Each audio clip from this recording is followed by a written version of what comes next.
But religion did serve a purpose. In addition to keeping order, it provided justification for the act of conquering the American natives. And it provided an excuse for the cruelty of enslavement. The slaves, blacks and Indians alike, did not, of course, simply forget their own religious beliefs. Their religions, which were often the products of numerous nations, regions, and languages, blended with the Catholic iconography. The result was a multitude of new hybrid religions built on a base of pagan beliefs.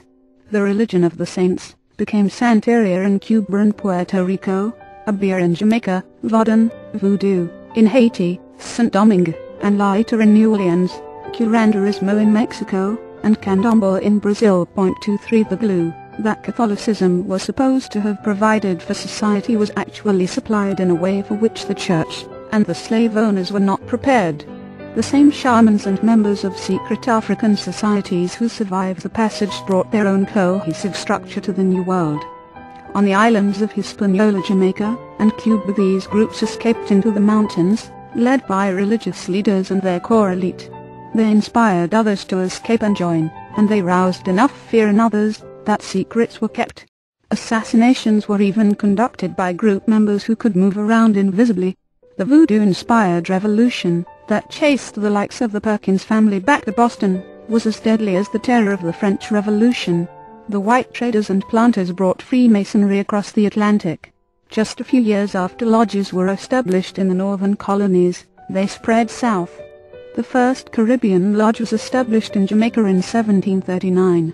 The prosperous island of Barbados had a lodge of its own the next year, and by 1749 Saint Domingue too had its own lodge. The French in Saint Domingue allowed blacks into the lodges at a time when the growth of Vodun was at its greatest. The rebellion that brought whites and blacks to New Orleans from the Caribbean introduced both the European lodge system and the Vodun secret societies into the United States. The American Vodun religion, with its symbolism, 200 from the sacred to the profane ritual clothing, and mysterious doctrines, appears to be an amalgamation of African, Freemason, and Catholic influences. The black slave insurrection was led by Jean-Jacques Dessalines and Toussaint Louverture, both active Masons.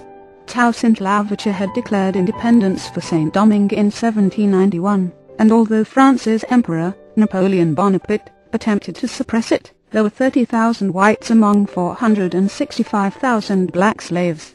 The population had seen an increase of 40,000 blacks in the 3 years preceding the Revolution.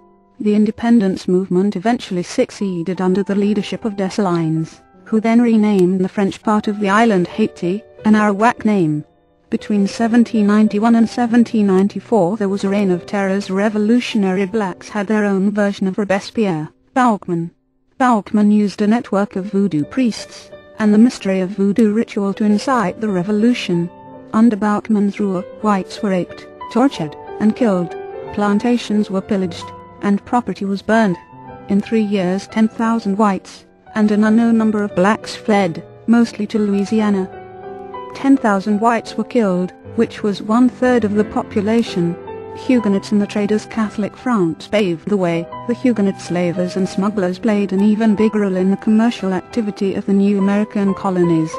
From the same ports that the Templars once held in the 14th century, like La Rochelle, the 16th century Huguenots organized into secret groups from which they supported each other against often larger enemies. These groups were organized through a series of Masonic lodges. Much of the English and Scottish participation in the slave trade, in smuggling, and even in piracy, was organized in lodges and cells whose members protected one another. Masons enjoyed protection that extended to the highest levels in power. Although slave trading today is statutory piracy, it used to be the prerogative of the English Crown. The Duke of York organized the English monopoly of the trade, and the Red Cross and Black Cargo 201 largest shareholders were the members of the royal families who were often at the pinnacle of the secret societies. The Protestant French did not always have the same blessing from the royals as did their English competitors or the Catholic slavers.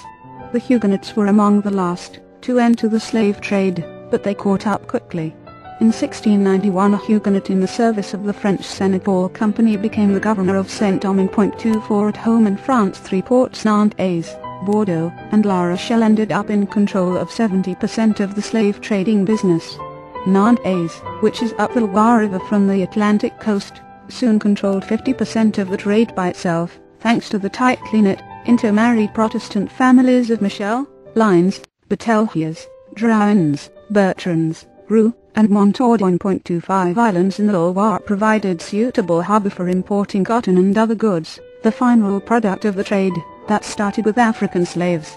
The House of René Montaudoin emerged as the single largest company, controlling the majority of the trade in Nantes, the largest slave trading city.